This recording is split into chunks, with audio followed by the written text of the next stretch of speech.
So this meeting will be short and sweet. Short and sweet meeting. I have nothing to say. Ask questions.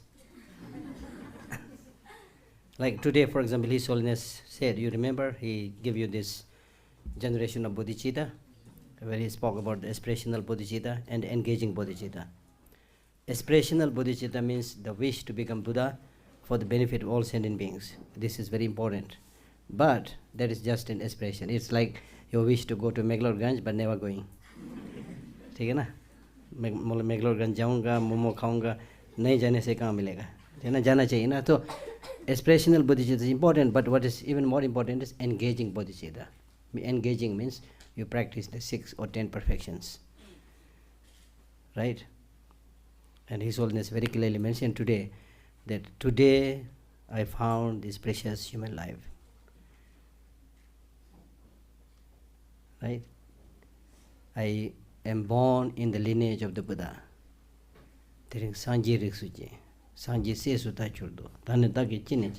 Therefore, whatever may come, now I will not disturb this important lineage, the holder, the lineage which holds bodhicitta, which means the wish to benefit others.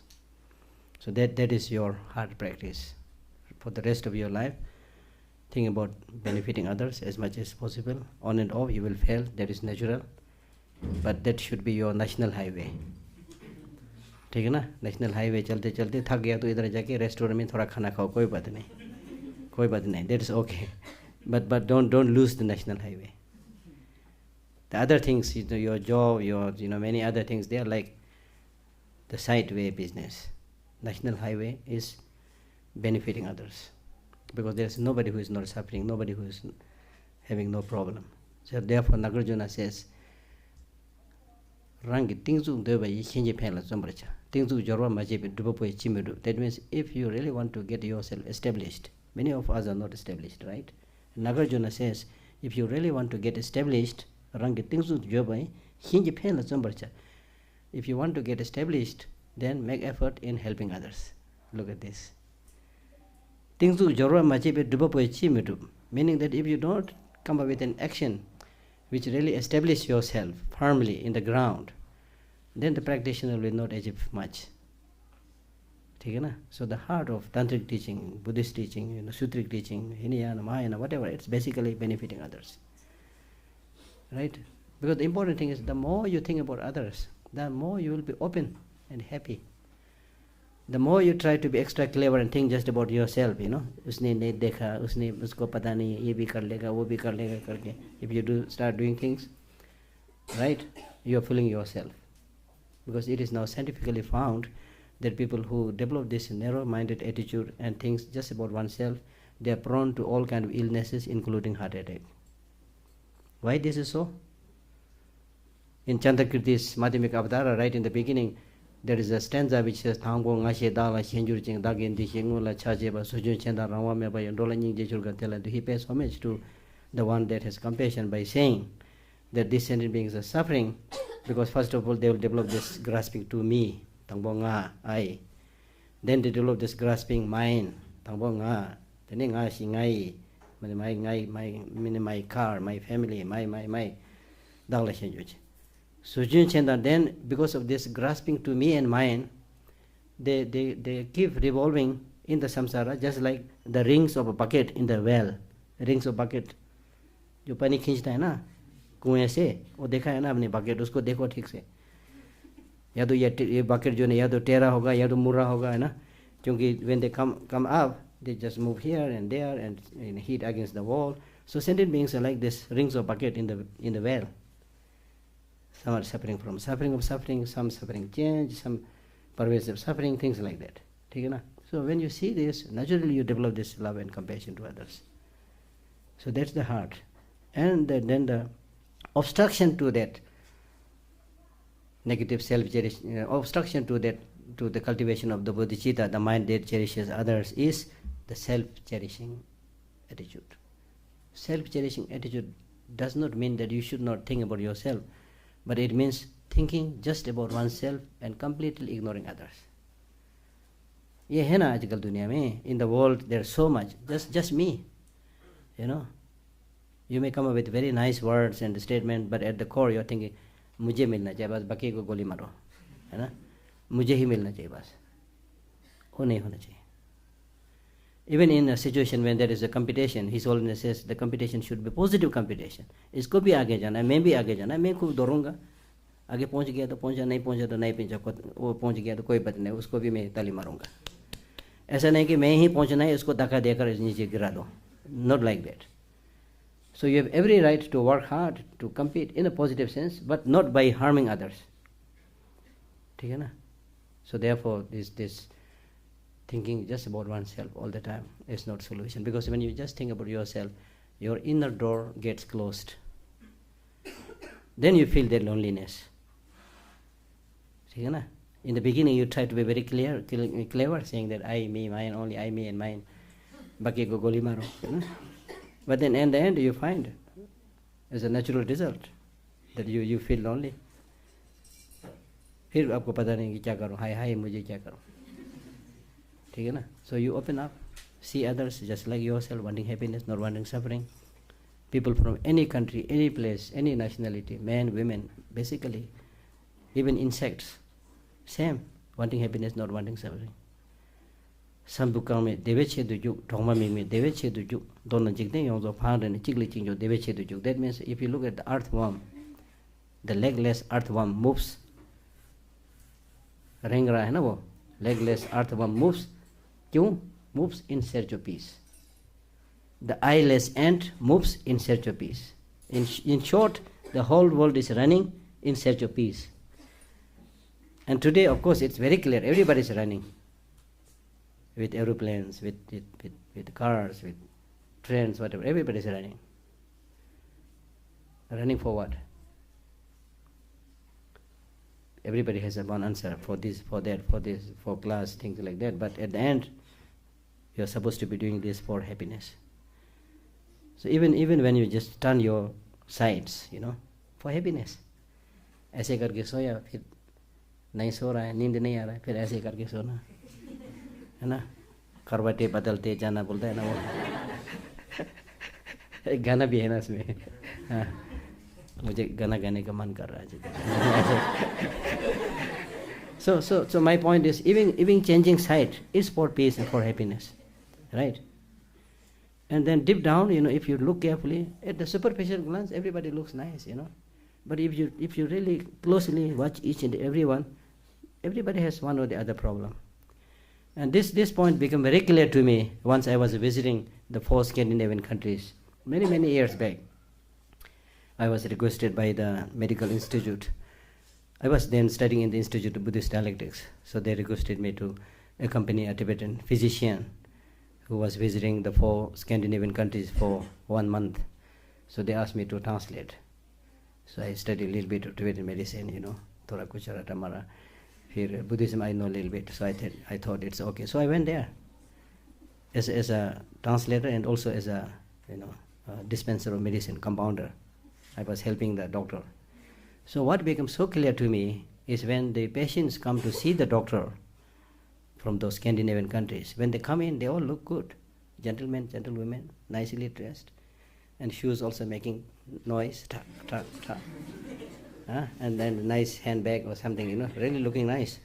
But when they sit before the doctor, and the doctor diagnoses the pulses and asks questions, believe me, almost everybody has 2-3 different illnesses, sicknesses. Kamar bhi dard hai, sir bhi dard hai, jukam bhi aa raha hai, so many things. That's the reality. That's the reality. So with this kind of understanding, in your life, your promise should be, as His Holiness always says, if possible, help them as much as you can. If you cannot, at least refrain from harming. हो सके तो मदद करो, नहीं होने से कम दूसरों को हानि नहीं पहुंचाओ. Very simple. ठीक है ना? And then, all of us have different problems. So in life, remember this quotation from Shantideva. If it is something you can change, don't worry, because you can change it. It's your exam or getting job, whatever. If it is something you can change, don't worry, because you can change it. If it is something you can't change it, no use worrying. By worrying, you can't change it. Right? So don't get stuck with the problems that you experience or problems you think will come with just thinking and doing nothing. उसी में खो के बैठना, वहीं sir जाना, वो नहीं करना आपने, ठीक है ना? इट्स वेरी वेरी इंपॉर्टेंट, ठीक है ना? Because we are human beings, intelligent human beings, we'll find solutions for many things, ठीक है ना? दुनिया में जितना है, जितना भी चीज़ है, और आपको मिलने का ज़रूरत भी नहीं है, मिलने की कोशिश भी मत करो, ठीक है? Whatever is there in the world, you don't have to get everything that is there in the world, and there's no need to make attempt to get everything in the world, because you don't need. As I said repeatedly, if you're thirsty, you need to drink water, but not the whole ocean, है ना? तो इतना पानी पियो कि आपका प्यास बुझ जाए. But you should drink enough water so that your thirst will be quenched. Similarly, in life, you should have something that will make you happy.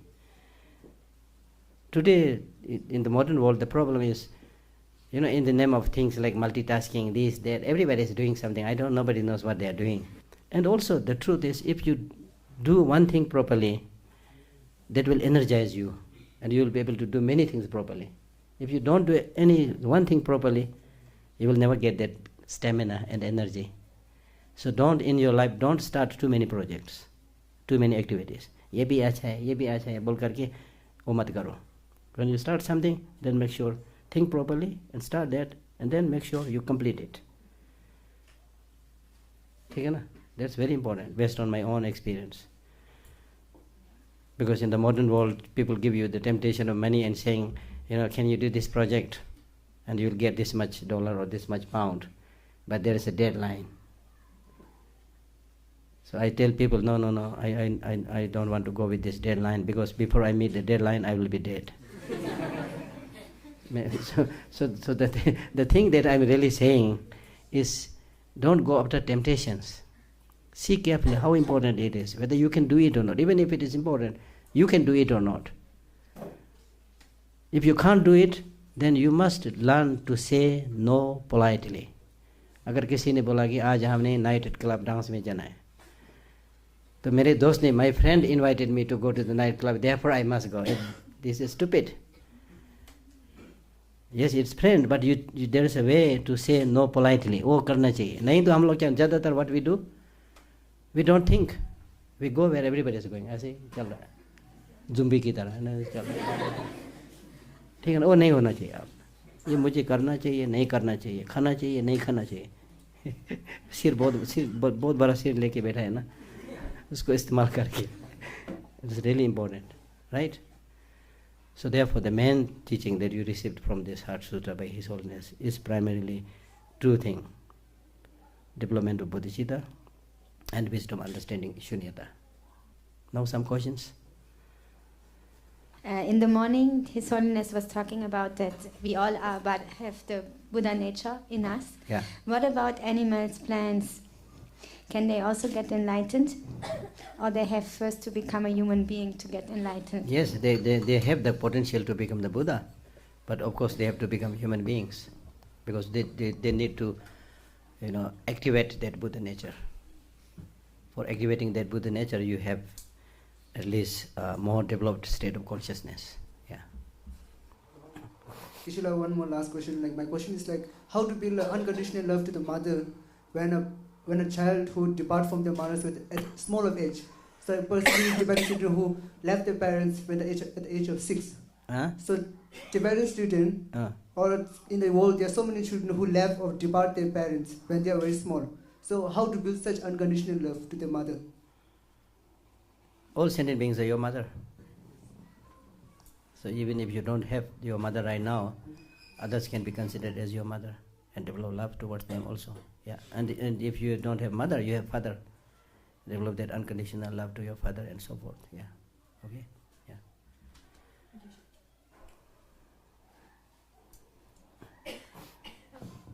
Geshe, what is the difference between Hinayana and Mahayana? Hinayana and Mahayana. Normally these days we don't use the word Hinayana and Mahayana. Because when we use the word Hin, like Tuch, something like Hin is smaller, it's something like derogatory. So we try to use the word Theravada and Mahayana. Or not even Mahayana, Theravada and Bodhisattvayana. To avoid unnecessary misunderstanding. Actually, but if you use the word Hinayana and Mahayana, it does not refer to section of people Hinayana and section of people Mahayana, not like that. It depends upon your mental attitude. If you have a mind wishing to become Buddha for the benefit of all sentient beings, then you have that Mahayana or the great, vehicle, right? But if your thinking is only for yourself, to attain Nirvana just for yourself, not Buddhist, not Buddhahood, then even if you're a Tibetan, living in a Mahayanist country, among Mahayanist people, still you are Hinayana, right? So, but the important thing for you to understand is, both, whether you call it Hinayana, Mahayana, or Theravada, or Bodhisattvayana, they are all taught by the same Buddha. That we need to understand. Without the foundational teachings taught in Hinayana or Theravada, there is no foundation for Mahayana. The 37 limbs to enlightenment, Four Noble Truths, these are all what is being taught in Hinayana or Theravada, which is also taught in Mahayana. So if you say this is taught in Hinayana, so therefore I am a Mahayanist, so I don't want to follow this, then that means your very foundation is lost. Right? So you need to understand this as being taught by the same Buddha. Hello. Geshe, what type of relation should be there between Guru and Chela? Guru and Chela, first of all, before you accept anybody as Guru, don't hurriedly accept somebody as your Guru. Don't tie your neck with anybody saying Guru. Guru में भी बहुत प्रकार का है आजकल.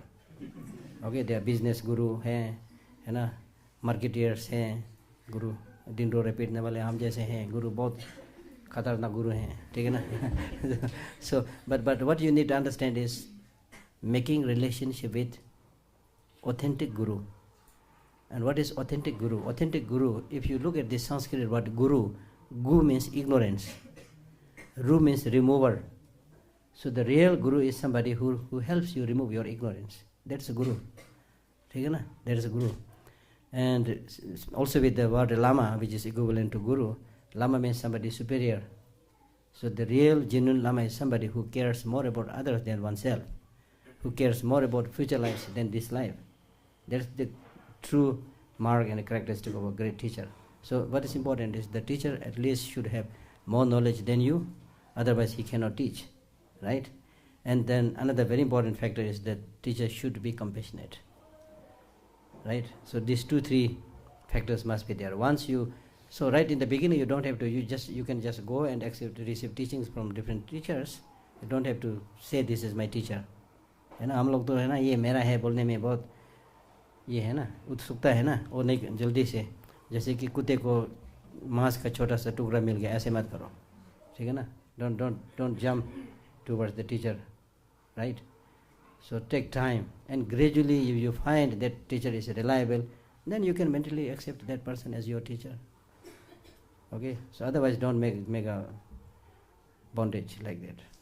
You can be thankful that somebody taught you, you receive good advices, be thankful, but no need to accept him as your teacher. Thankful तो होता है ना, एक कप चाय देने से भी thankful होता है ना, तो इतना teaching लिया तो thankful तो होना चाहिए ना, हाँ. लेकिन it's not important to accept him as your teacher. Yeah. Geshe, my question is, since we are caught up in this samsaric world, so we are bound to face suffering. We are bound to face suffering here or another. So until and unless we don't realize the emptiness of objective existence, I feel like there's no any other way to overcome this suffering. So for us, like lay people, we are not in a monastery, so we have to like study our own subjects and work, and there are a lot of things to do, right? I mean, it's important to study the Dharma, I agree, but Geshe, could you say something for us lay people to, fight against the world? Because I'm studying the emptiness of objective existence and, like contemplating, meditating, I think there's this whole sort of process, right? Yeah. So could you say something for this one? Aryadeva in his 400 verses says, you understand that very well, right? One who is not tired of this particular home, or one who is not tired of this samsaric existence, will never develop respect to nirvana. And he gives example by saying that if you are very happy with your present home, why should you think about moving somewhere else? Right? It's only when in your home things are not going well, then you think about moving to America or India or wherever, you, right? So similarly, the wish to become Buddha, the wish to achieve nirvana will arise when you see the limitation of the existence in samsara. So you need to ask this very pertinent question: is everything okay? Is everything okay? Now when we ask this question, is everything okay, there are many answers. One answer is, without thinking you can say, okay, yes, everything is okay. Because you are not sick, you are well, you have something to eat, so everything is okay. I'm not talking about that. If you look a little bit deeper, what's happening in the world today, is everything okay? What is happening in the society, in the community, is everything okay? Even in your family, if you look carefully, is everything okay? Then you will find, no, not everything is okay. When you realize that not everything is okay, then there's no need for you to discourage, but then you need to see, how can I find the solution? Right? And then the solution, then you will be able to see all these problems that you see is primarily due to the negative emotions within oneself. Anger, jealousy, hatred. Because of all these negative emotions, we are very fond of dividing. मैं तू करके है ना, तू मैं बोलता है ना, वो करके dividing. We are very good in dividing this country, this man, that woman, black, white, yellow, green, whatever, very fond of dividing. ठीक है ना? So the more you divide and see things as separate, unconnected, the more you are going against the nature. As we already discussed, in nature everything is interrelated, interconnected, right? So you will become a piece then. You will not be a member of the whole.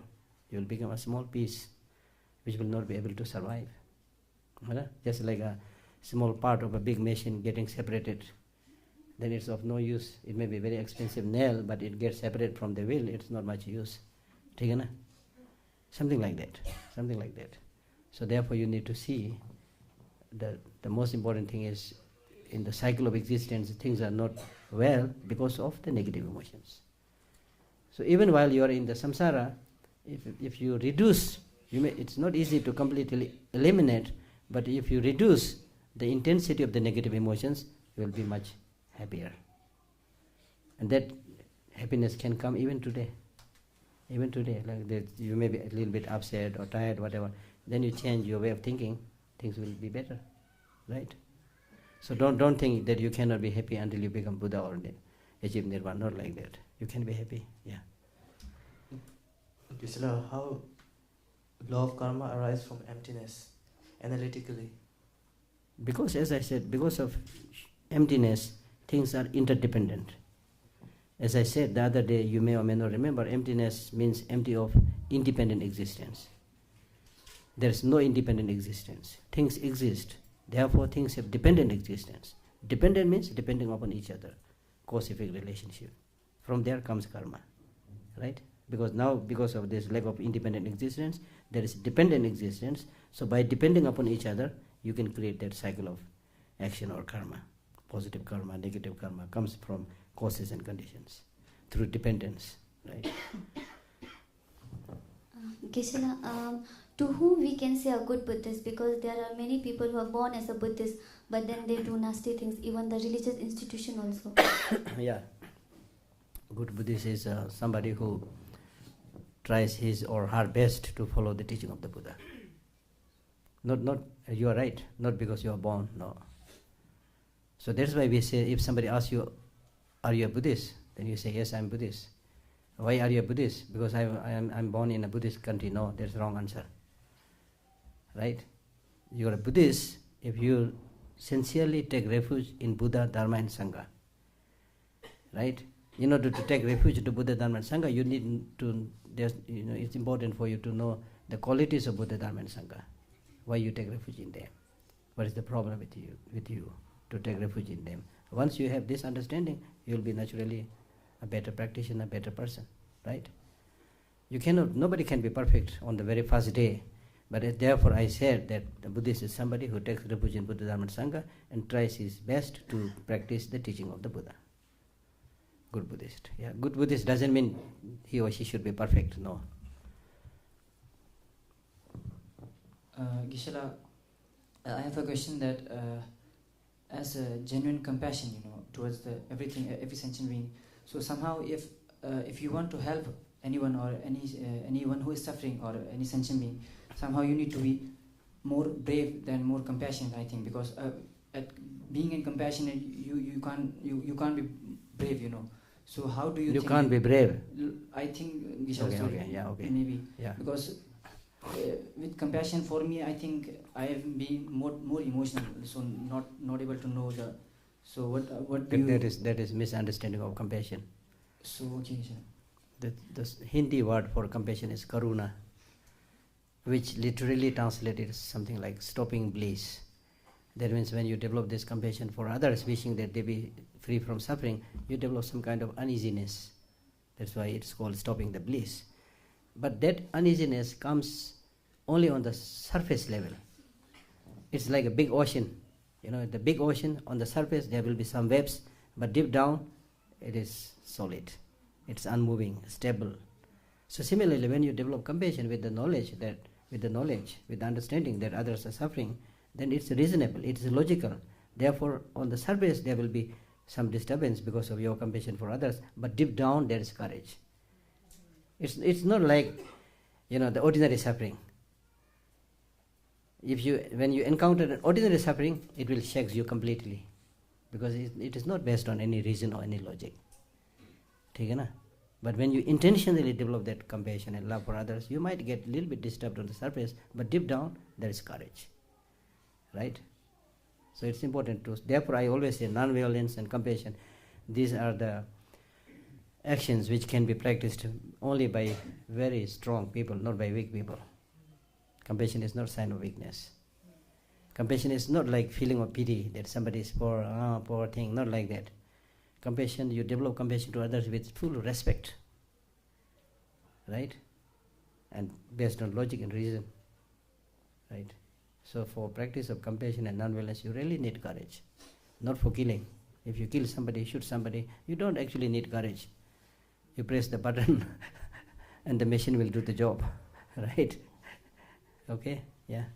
Today we had this wonderful experience of generating aspirational bodhicitta with His Holiness. How would you advise us to gradually shift to actualizing bodhicitta or venturing bodhicitta? Oh, I would strongly suggest read Shantideva's Bodhicharya Avtara. Best book ever, right? So right from the first, second chapter, it tells about how to cultivate this bodhicittas, and then engaging bodhicitta, and then practice of the six perfections. They're all beautifully explained there, and very, very inspiring. And luckily now there are at least 4 or 5 different versions of translation in English also, right? So I would strongly suggest to read that, and if you want to complement it with some other text, then read Aryadeva's 400 verses also. Yeah.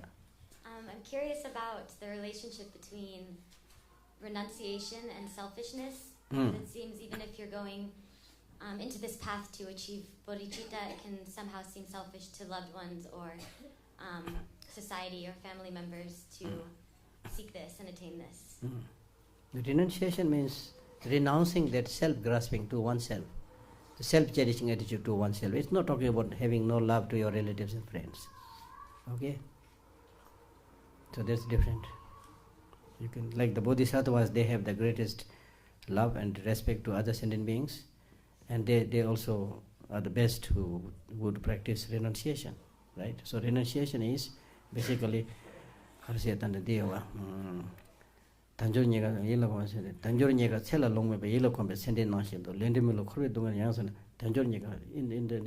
Tsongkhapa's 3 principal aspects of the path, he says, when you reflect about the preciousness of this human life, and that there's not much time in this life to do good things, and when you make your mind habituated with this, then your obsession towards this life will be removed. And then you think about the infallibility of cause-effect relationship, and then the faults of the samsara and so forth, then you will be able to remove obsession to the next life. So that is the definition of renunciation, of removing your obsession to this life and next life. Okay? But it has nothing. Yeah, no. But of course, you shouldn't cross the boundary, you know. Normally we must love our sentient beings, love our brothers, sisters, but that love when becomes obsession or attachment, then that becomes a problem. How to find balance between wish to become enlightened and suchness of the moment, because sometimes the desire and wish to become enlightened so strong that you are losing the present moment. So So in Tibetan, I don't know how to translate it. In Tibetan, there's a word which is called Ngenjung Pusu. I don't know how to translate. That means almost like you should not develop facsimile renunciation or superficial renunciation. That means some people write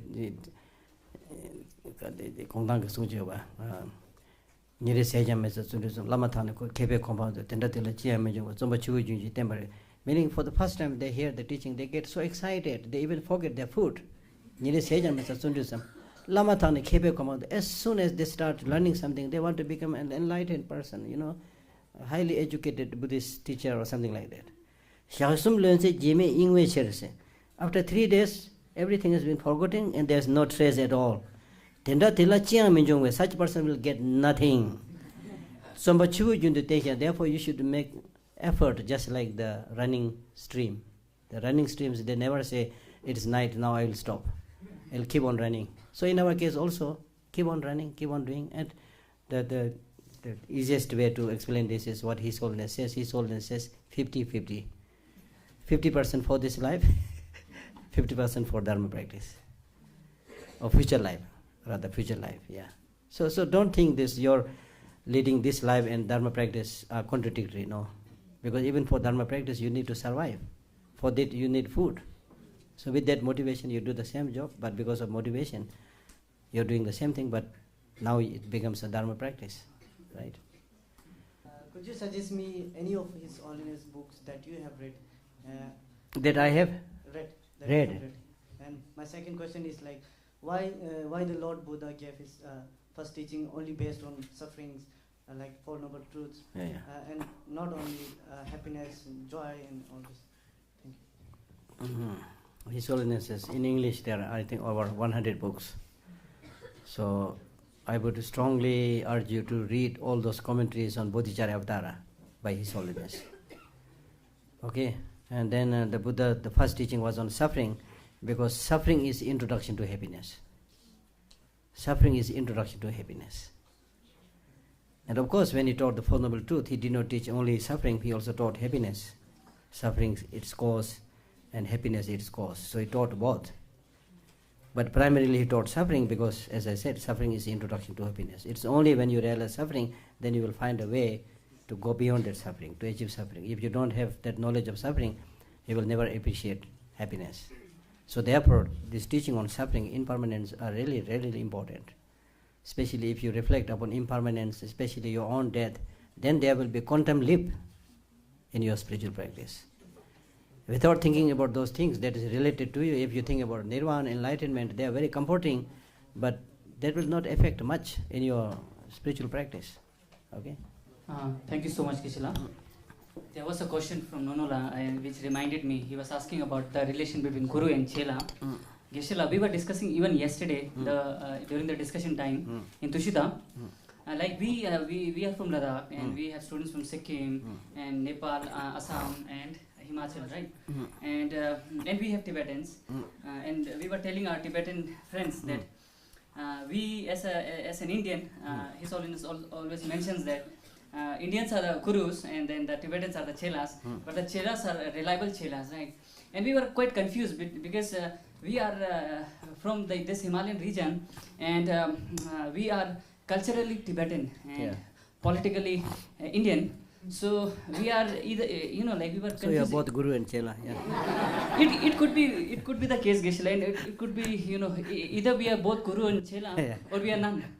So choice is yours, In both the cases, what we have realized, Geshe Lhakdor, understanding this wisdom, and there's the Indian wisdom tradition, which is based on love and compassion. It's very essential for everyone, especially us. So, and without without we having teachers like Geshe Lhakdor and reliable Geshe Lhakdors, either Guru, both Guru and Chela, So it is not at all possible for every one of us to get access to this tradition. So in Ladakh we don't have many such programs. We have of course many programs in Ladakh. This is my own experience, but those are mostly based on historical or the rituals, which are also very good. But now when we are coming to places like Dharamsala, all our students are getting they are able to appreciate this Geshe Lhakdor. And there are many student unions who have also come, like Jammu, Dehradun, Delhi student unions have come. They have also now in a way planning to initiate such kind of programs in their own respective places, in their universities, Geshe Lhakdor. So thank you so much, Geshe Lhakdor, for being our constant guide, teacher, and our refuge, Geshe Lhakdor.